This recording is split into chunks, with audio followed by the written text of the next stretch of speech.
Hello बच्चों, class 12 physics में आज हम लोग चैप्टर 2 का चैप्टर 2 का नया एक टॉपिक है उसको पढ़ेंगे। इससे पहले वाले वीडियो में हम लोगों ने द्विध्रुव आघूर्ण के विभव ज्ञात करने की अक्षीय स्थिति को देखा था। तो आज उसका दूसरा प्रकार है निरक्षीय स्थिति, उसको हम लोग देखते हैं। निरक्षीय स्थिति में विभव, निरक्षीय स्थिति में किस प्रकार से विभव ज्ञात किया जा सकता है उसको हम लोग देखते हैं। तो निरक्षीय स्थिति में विभव ज्ञात करने के लिए इसका चित्र इस प्रकार से होता है। ठीक है, निरक्षीय स्थिति में विभव ज्ञात करने के लिए उसका चित्र इस प्रकार से होता है। यह देखिए, एक त्रिभुज के रूप में बनाएंगे। हम लोग का जो दो वैद्युत द्विध्रुव है ए और बी, दो वैद्युत द्विध्रुव है। ए पर प्लस क्यू आवेश उपस्थित है और बी पर माइनस क्यू आवेश उपस्थित है और ओ से आर दूरी पर एक बिंदु P है जिस पर हम लोग को क्या निकालना है, निरक्षीय स्थिति में विभव ज्ञात करना है। और जो हम लोग का वैद्युत द्विध्रुव है A और B, दोनों के बीच की दूरी है 2a। जब मैं इसका वैल्यू O से B का पुट करूंगी तो A करूंगी और O से A का A, क्योंकि यहाँ का A और यहाँ का A दोनों A मिलकर हो जाएगा 2a। दोनों वैद्युत द्विध्रुव का 2a है, लेकिन B का O के सापेक्ष A और O का A के सापेक्ष A है। इस प्रकार से चित्र का वर्णन हो गया। अब इसका हम लोग सॉल्यूशन देखते हैं।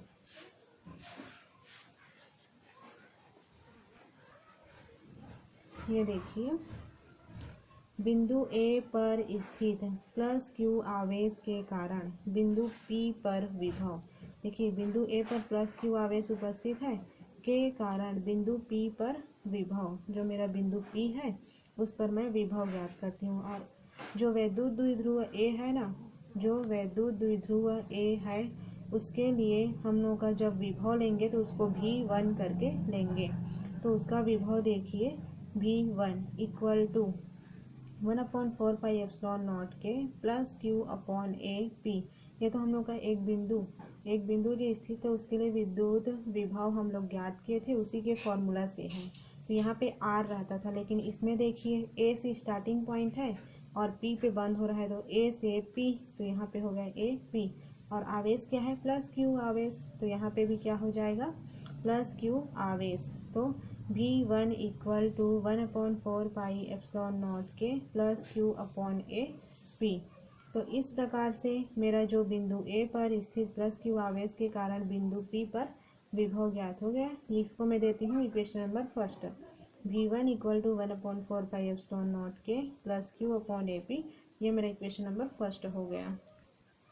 अब देखिए, तथा बिंदु B पर स्थित माइनस Q आवेश के कारण, ये देखिए चित्र में जो मेरा बिंदु B है इस पर माइनस Q आवेश उपस्थित है, इसके कारण बिंदु P पर विभव ज्ञात करती हूँ।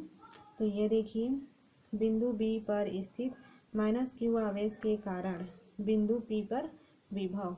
तो जो मेरा बिंदु B है, वैद्युत द्विध्रुव B है, उसके लिए मैं विभव को V2 मानी हूँ। तो यहाँ पे हो जाएगा V2 equal to 1/4 pi epsilon naught के, और यहाँ पे जो K है ना वो माध्यम का परावैद्युतांक है। K माध्यम का परावैद्युतांक है। ठीक, तो यहाँ पे माइनस Q आवेश, तो माइनस Q आवेश, B स्टार्टिंग पॉइंट है और मेरा P एंडिंग पॉइंट है, तो BP, तो यहाँ पे BP हो गया। तो V2 का वैल्यू मेरा आ गया 1/4 पाई एप्सिलॉन नॉट के माइनस Q अपॉन BP। इसको मैं इक्वेशन नंबर 2 देती हूँ। अब तो मेरा वैद्युत द्विध्रुव A के लिए निकल गया, वैद्युत द्विध्रुव B के लिए निकल गया। तो मैं परिणामी विभव करके ज्ञात करती हूँ। तो वो देखिए कैसे निकलता है। बिंदु P पर परिणामी विभव, बिंदु P मेरा चित्र में देखिए बिंदु P है, तो इसके लिए मैं परिणामी विभव ज्ञात करती हूँ। परिणामी विभव, बिंदु P पर परिणामी विभव, तो ये क्या हो जाएगा, V equal to V1 plus V2। तो V का V और V1 का वैल्यू मैं समीकरण पहला से 1/4 पाई एप्सिलॉन नॉट के plus Q upon AP plus V2 का वैल्यू समीकरण 2 से 1/4 पाई एप्सिलॉन नॉट के माइनस Q BP। यहाँ पे लिखना मैं भूल गई हूँ, समीकरण पहला और दूसरा से आया है।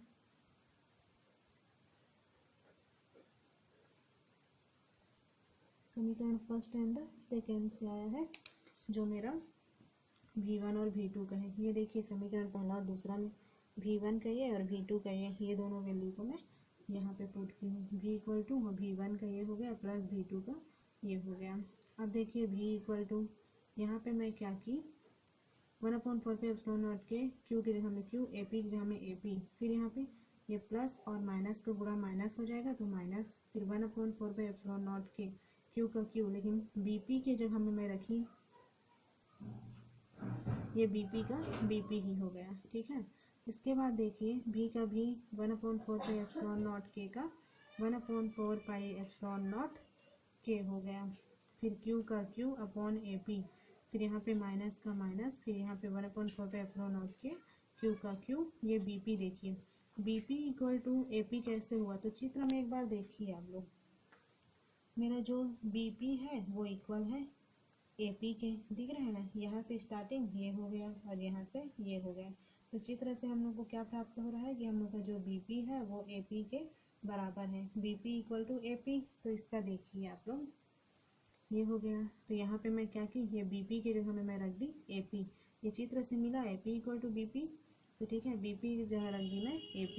अब यहाँ पे देखिए V का भी इक्वल टू, इन दोनों में कॉमन क्या दिख रहा है, इसमें भी Q इसमें भी Q को बाहर कर दी, यहाँ पे 4 पाई एप्सिलॉन नॉट के, यहाँ पे भी 4 पाई एप्सिलॉन नॉट के, इसको भी बाहर कर दी।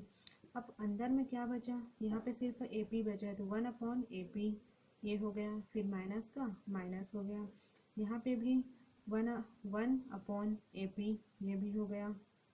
अब देखिए मैं V का V रखी, फिर यहाँ पे Q/4 पाई एप्सिलॉन नॉट के ये हो गया, फिर क्रॉस AP एक दूसरे से कट जाएंगे तो इसका वैल्यू क्या हो जाएगा, ये हो जाएगा मेरा 0।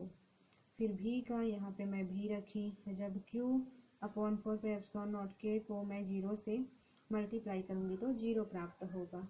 ठीक है, तो इसका मतलब क्या है कि हम लोग का जो निरक्षीय स्थिति में किसी बिंदु पर वैद्युत विभव शून्य होता है। ठीक है, ये क्वेश्चन या तो सीधे पूछा जाता है या ऑप्शनल में भी पूछता है कि निरक्षीय स्थिति में जो हम लोग का विभव है वो कैसा होता है, तो निरक्षीय स्थिति में हम लोग विभव ज्ञात किए, वो क्या मिला, शून्य। लेकिन जब हम लोग अक्षीय स्थिति में ज्ञात किए थे तो उसका वैल्यू मिला था, हम लोग का जो वैद्युत द्विध्रुव है A और B, उसके लिए हम लोगों ने दो स्थिति में ज्ञात किया। पहले वाले वीडियो में अक्षीय स्थिति के लिए हम लोगों ने वैद्युत विभव ज्ञात किया था, तो अक्षीय स्थिति का वैद्युत विभव का वैल्यू आया था, लेकिन आज जो हम लोग निरक्षीय स्थिति के लिए निकाले हैं, निरक्षीय स्थिति में वैद्युत विभव जो हम लोग का होता है वह शून्य होता है, तो यहाँ पे क्या आ गया, हम लोग का जो V का वैल्यू था वो 0 प्राप्त हो गया। तो यहाँ पे इसलिए निरक्षीय स्थिति में किसी बिंदु पर वैद्युत विभव शून्य होता है। आज की वीडियो में इतना ही रखते हैं। Thank you.